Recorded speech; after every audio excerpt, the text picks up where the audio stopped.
Panama, at the narrowest part of the American continent, is the center of the world in many ways. It has been for centuries a door for an ever-expanding network of human transit. This small but influential country is the host of the Panama Canal, a 20th century engineering marvel. Since its opening in 1914, it has provided world markets with a time cost-effective crossing between the Atlantic and Pacific Oceans.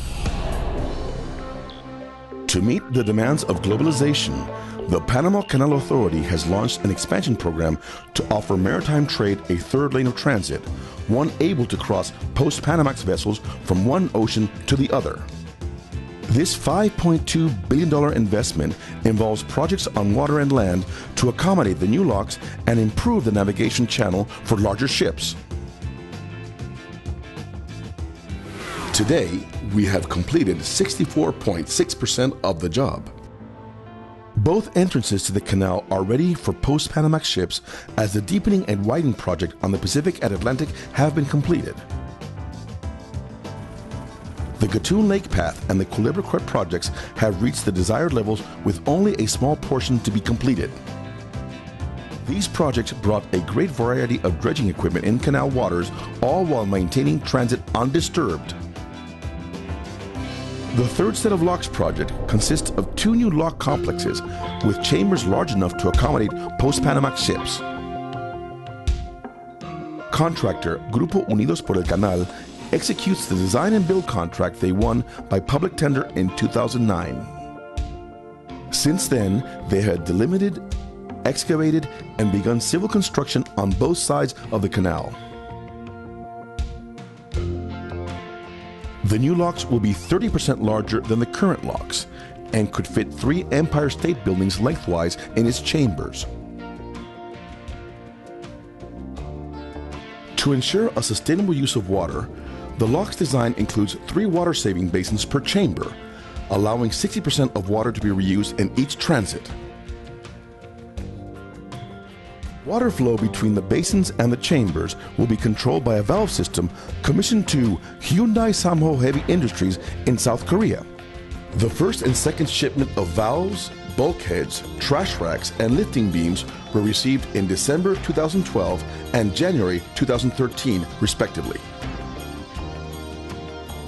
The third set of locks will open and close its chambers with double sliding steel gates. On average, each one of the 16 gates required will weigh approximately 3,300 tons. Built by Italian company Cimolai, the first 4 gates were delivered on August 20th at a special dock in Colón and will be transported to their lockheads for placing in the Atlantic project later this year. Overall, the third set of locks construction registers 56% of progress.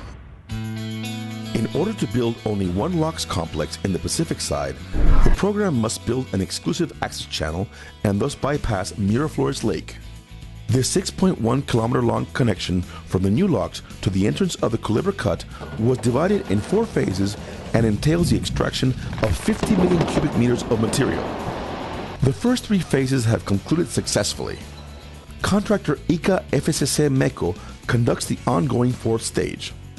It has reached the design depth and now focuses on building a dam to separate the new channel waters from those of the Miraflores Lake, as they will have 9 meters difference in level. This project has reached 79.2% of completion. To meet an increased water demand, the expanded canal will establish a new maximum operating level for Gatun Lake, its principal freshwater reservoir. Several adjustments to the existing structures are required to contain the new water level. This project has completed already 46% of development. Meanwhile, work also advances in the green fields of reforestation. To compensate the displacement of forests within the project's footprints, more than 600 hectares of land across the country have become alive with new trees and the care of local residents. Mammals, reptiles, and birds have been rescued and relocated to safe areas. With such extensive dredging and excavation operations, remains of other times have surfaced. Archaeological findings include pre-Columbian arrowheads and a 16th century dagger. The Smithsonian Tropical Research Institute collaborates with the program by analyzing animal and plant fossils recovered from the job sites, including some that will change the way modern science explains climate change. Just as the construction of the Panama Canal changed the course of history almost a century ago, today's expansion represents a game change for traders and consumers alike. The path is set, the walls grow tall. This is history in the making, and this small but influential nation at the center of the world meets this challenge with accountability, courage, and vision.